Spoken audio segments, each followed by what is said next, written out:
Mr. President, following your meeting with Prime Minister Netanyahu yesterday, has your thinking changed at all as it relates to these negotiations with Iran? No, we have to make a deal. Timeline with Iran? We have to make a deal, otherwise it's going to be very traumatic. Very traumatic. I don't want that to happen, but we have to make a deal. They should have made a deal the first time, and they got Midnight Hammer instead. And this will be very traumatic for Iran if they don't make a deal. Look, if they don't make a deal, then it'll be a different story. But we had a very good meeting yesterday with Bibi Netanyahu, and he understands, but it's ultimately up to me. If the deal isn't a very fair deal and a very good deal with Iran, then it's going to be, I think, a very difficult time for them in the back. I guess over the next month, something like that. Yeah, shouldn't take, I mean, it should happen quickly. They should agree very quickly, yeah. Mr. President, we might be heading into a partial government shutdown. When was the last time you spoke with Chuck Schumer, and do you still feel Democrats are negotiating in good faith? Well, a week ago I spoke, but, you know, we have to protect our law enforcement. Actually, the Supreme Court gave a ruling, or one of the courts gave a very big ruling on masks, that you have the right to use them, you know, for personal protection if you want. So I don't know how that interjects. You know, they want our law enforcement to be totally vulnerable and put them in a lot of danger. They have some things that are really very hard to approve, frankly. As you know, it's only pretend. We had various of the other bills, that's all done, but we're left with this one. We have to protect our law enforcement, very important. Please. Why does Prime Minister Netanyahu want you to stop negotiating with Iran? He is, you're saying stop entertaining, stop talking to them? Didn't say that, we didn't discuss that. I'll talk to them as long as I like, and we'll see if we can get a deal with them. And if we can't, we'll have to go to phase two. Phase two will be very tough for them. I'm not looking for that. Mr. President, there are currently 0 Israeli hostages left in Gaza because of you. Thank you for that. Thank you. And now that the war is ending in Gaza and Israel, I wanted to ask, do you believe Bibi bears any responsibility for the security failures that we saw on October 7th?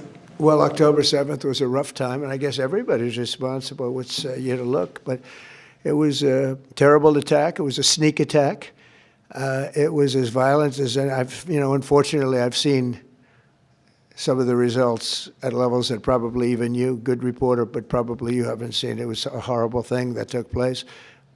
People were surprised. It was a surprise attack. Nobody saw that coming. He didn't see it coming. Nobody else would have seen it coming if they were in his position, I don't believe.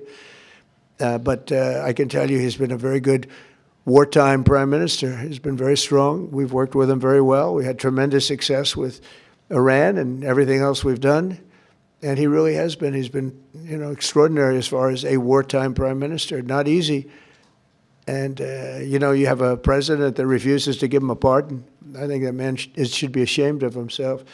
A pardon over this trial that's going on. The president of Israel, the primary power he's got is the power to give pardons. And he's not, you know, he said he's given it 5 different times, but he doesn't want to do it because I guess he loses his power. I think the people of Israel should really shame him. He's disgraceful for not giving it. He should give it. But Bibi's been a great wartime prime minister, and I've been the best friend to Israel I think that they've ever had. A lot of people say beyond presidents that they've ever had, and we will continue to be. Yes, ma'am. Mr. President, voter ID polls very well nationally. Even the majority of Democrat voters want it. Right. So why do you think Senate Democrats are resisting the SAVE Act? And what is your strategy and realistic pathway to getting the SAVE Act passed to ensure free and fair elections for the next generation? It's such a great question. I appreciate it, actually, because it's called the Save America Act. We've changed the name.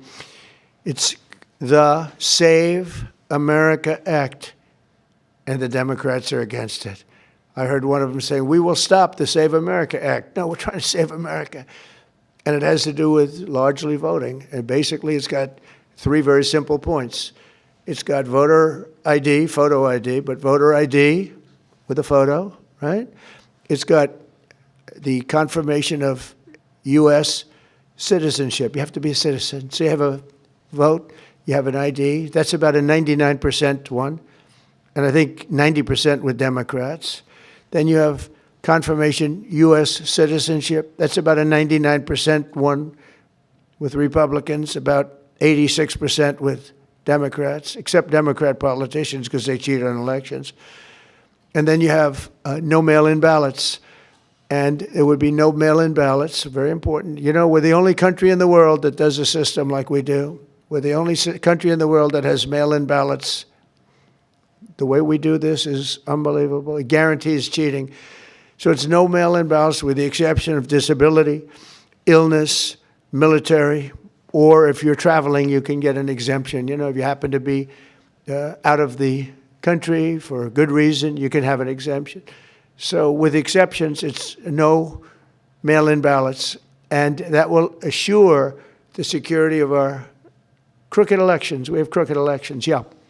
Mr. President, have you fired or disciplined that staffer who posted the video from your account that included the Obamas?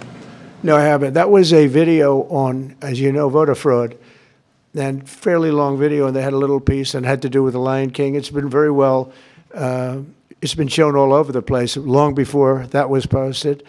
But that was a very strong, and I'm sure you saw it, a very strong piece on voter fraud.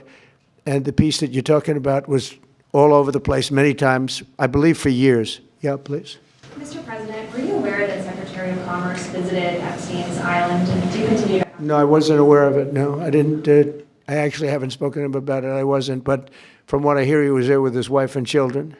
And I guess in some cases, some people were. I wasn't. I was never there. Somebody will someday say that. I was never there.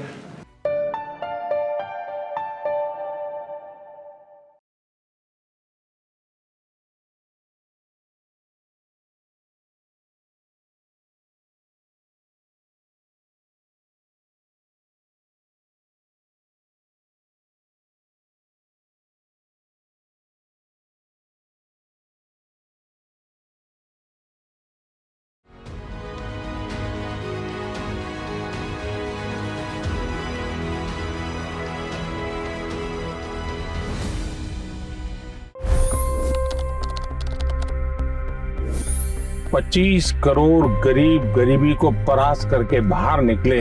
For the good of our nation, let's work together and let's truly make America great again.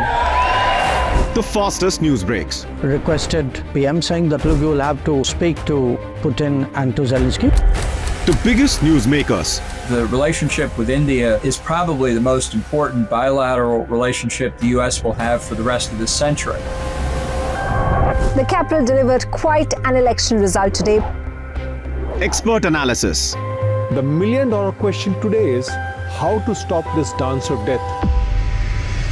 Ground reports.